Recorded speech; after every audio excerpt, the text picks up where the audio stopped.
I want to give a special thanks to Michael Plum, who sent lots and lots of research articles on this issue, as well as our Wednesday night discussion group that came. And so I made them promise if there was any deep thoughts that I'm repeating from Wednesday that they would still, nod along like they heard it for the first time. The definition of social media can be summarized as forms of electronic communication through which users create online communities to share information, ideas, personal messages, and other content. Or, as one teenager I know defined it, the strongest form of procrastination.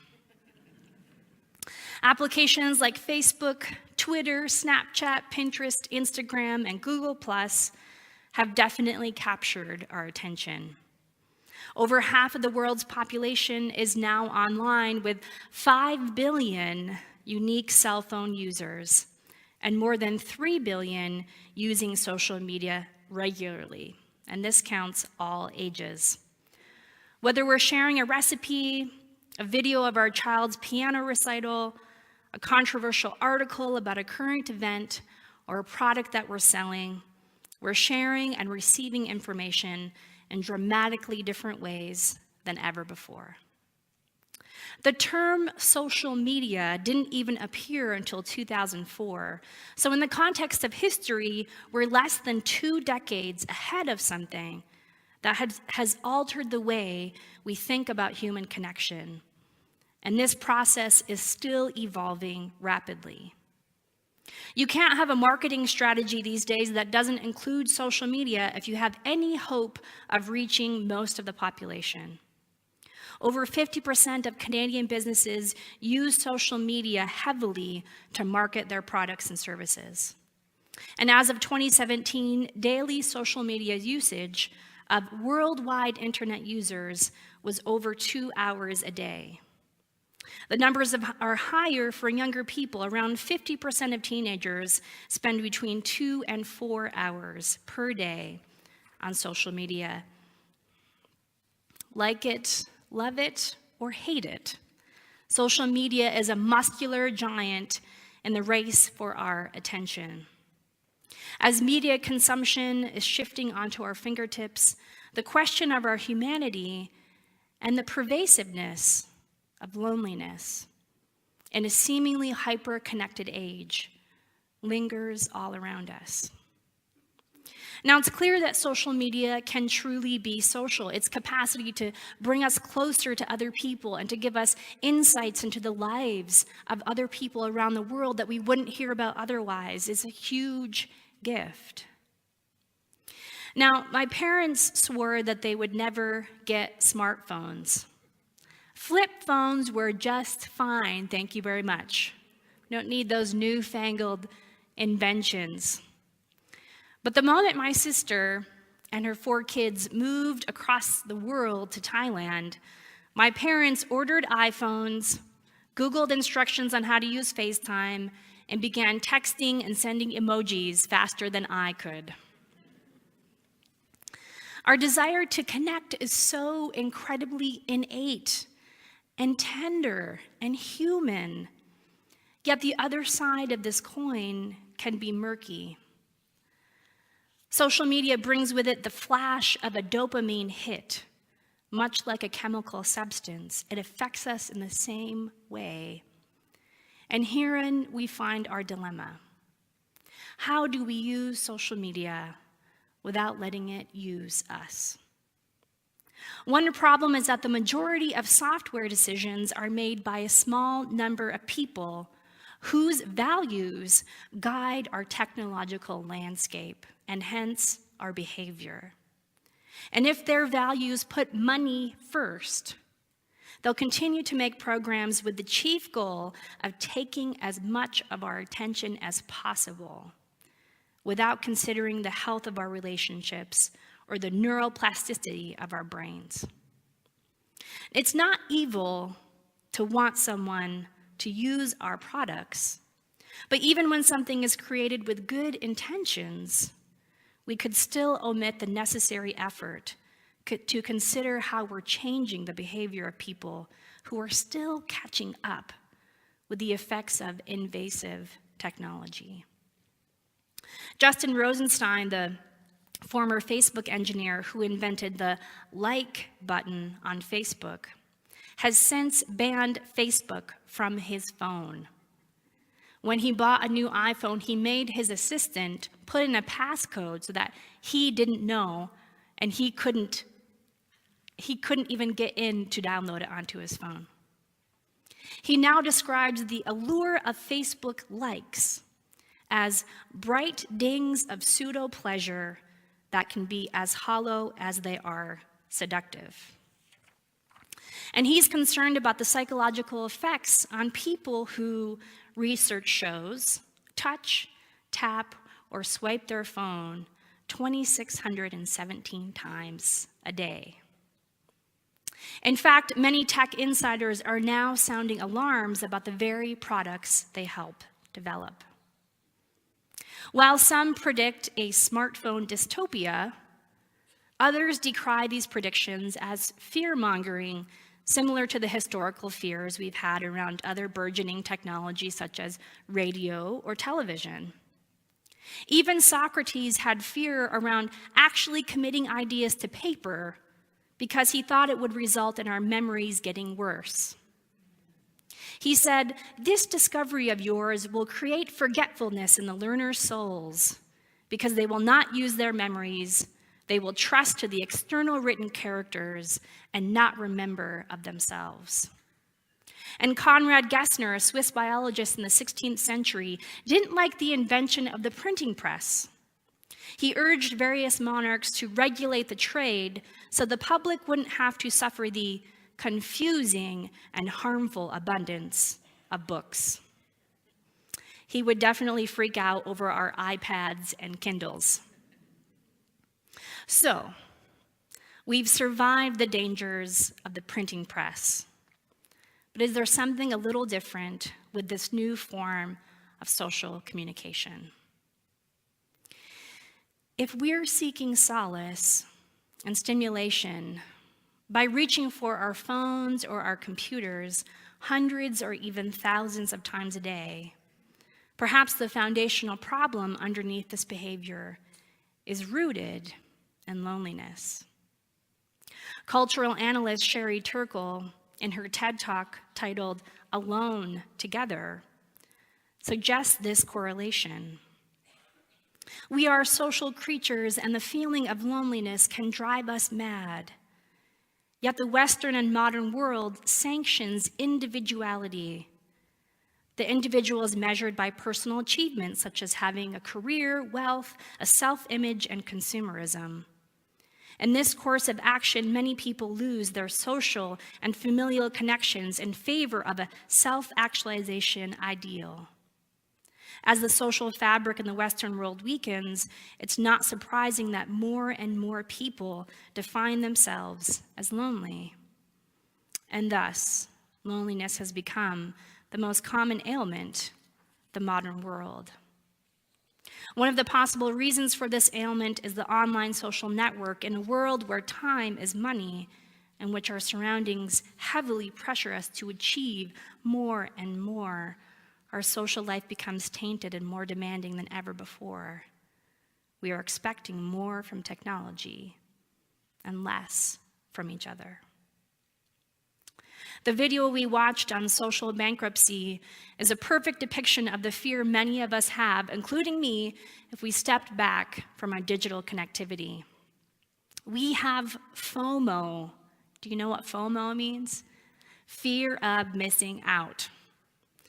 And are privy to an unending onslaught of pictures of people on tropical warm holidays when we're stuck shoveling our woks. Expensive brunch plates when we're eating Raisin Bran for dinner. And happy couples who seem to never have a fight. And we're not bitter at all. But we may wonder, if I'm not experiencing these things, what's wrong with me? We watch illusions, mere snippets of the lives of strangers, as well as people we love, and we have to work hard to separate curated public profiles from a grittier yet more authentic reality. Researchers have noted that since the rise of social media, loneliness and depressive symptoms have started to go up, while happiness and life satisfaction started to go down. We've begun to see our friends less in person because we can't edit or delete a conversation in person. So, as Sherry Turkle stated, paradoxically, we are lonely, but we're afraid of intimacy. The demands on us from a world where we can always be reached has also led to the problem of continuous, partial attention. A recent study showed that the mere presence of a smartphone damages cognitive capacity even when it's turned off. Our ability to be present has always been difficult, but even more so now in a culture that idolizes busyness as a badge of honor. In my research around this subject, a sense of sadness welled up in me at the realization of how the lack of being present and the glorification of productivity has permeated my own life. And it's clear to me in my conversations around this topic in the past weeks that I'm not alone in this feeling. The scripture from Exodus that was read today is a portion of the 10 Commandments, the fourth commandment being to remember the Sabbath and keep it holy. The idea of a Sabbath, a day of rest, has a historical context in various belief systems that pertains to everything from agricultural logistics to the reminder of Israel's liberation from bondage to an analogy of our eternal rest in God. Our spiritual ancestors observed the Sabbath in many ways, but for present-day Christians, this mantra to abstain from work and find rest has faded from our modern consciousness. And while the legalistic enforcement of such a day wouldn't be desirable to any of us, we may wonder if there's an aspect of this practice that would be an antidote to some of the ailments that have manifested in our digital age. In celebration of what Sabbath could mean to us today, an organization called Reboot created the Sabbath Manifesto. Reboot affirms the value of Jewish traditions and creates new ways for people to make them their own. They say that the Sabbath Manifesto was developed in the same spirit as the slow movement, slow food, slow living, by a small group of people who, while not particularly religious, felt a collective need to fight back against our increasingly fast-paced world and our way of living by carving out one day per week to unplug, reflect, get outdoors, and be with loved ones in person. They also initiated the National Day of Unplugging, which happens to be coming up this week, from sundown on Friday to sundown on Saturday. You can pledge to take this day of unplugging, and if you do sign this pledge to unplug from technology for one day, they'll send you a free mini sleeping bag for your cell phone.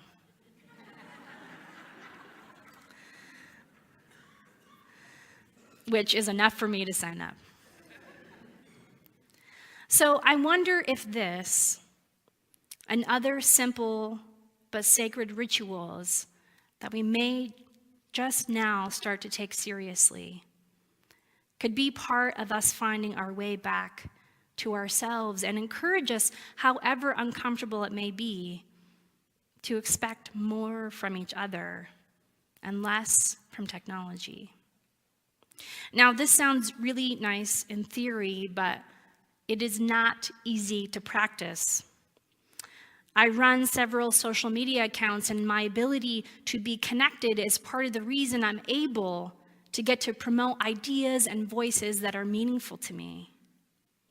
But having your work follow you around in your pocket, while it has genuine benefits, it comes with a very tempting invitation to always be available and to feel guilty if you're not.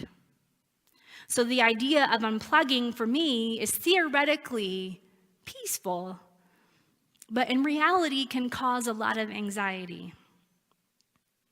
For example, Heather and I went away for a weekend last month, and I knew that there was no cell reception in the place we were going to stay, but I didn't really know it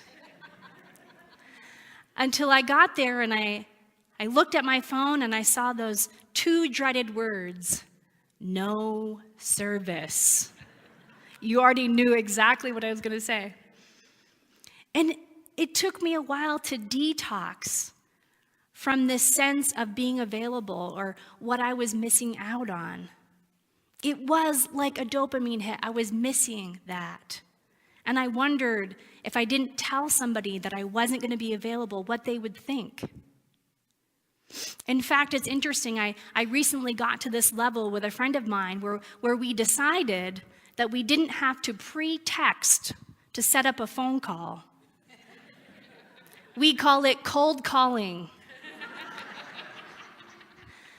And so finally, we're at a stage where we don't have to pretext and set it up, and it's okay. So on that weekend away, where no service loomed ahead of me, at first it was less like a Zen moment and more like a panic attack. But eventually, I eased reluctantly, and then eventually voluntarily, into the kind of focused and unrushed attention that I rarely have. If we're to take our own humanity and limitations seriously, it's interesting to note that, as the scripture today said, even God needed rest. Jesus needed time away, sometimes in solitude, and sometimes away from the crowds, and only with those closest to him. Author Anne Lamott wrote, "Almost everything will work again if you unplug it for a few minutes, including you." We explored some sobering statistics this morning, and they were sobering to me as I read more and more. But to despair at the downfall of human connection would drive us into further isolation. I do have a stubborn hope that it can start with us, because I believe that good religion creates spaces that can be gathering agents for true connection. So I ask you, and I ask myself, to consider how it would transform us, how we would value our time and our in-person connections if we trusted that we were held and valued no matter our public profile or output. Could the act of simply being present, attentive, and open be the most radical thing we can do? Rabbi Abraham Joshua Heschel wrote that we take a break from the distractions of the world not as a rest to give us strength to dive back in, but as the climax of living. He says the seventh day is a palace of time which we build. It is made of soul, joy, and reticence. By cutting off work and technology, we enter a different state of consciousness, a different dimension of time, and a different atmosphere. A mine where the Spirit's precious metal can be found. As we consider this snippet of what is definitely a bigger conversation, And whatever takes us out of the present, whether it's technology, work, or other things, may we find our own spaces of rest and connection for our precious bodies, minds, and spirits. Amen. Gather with us as we sing.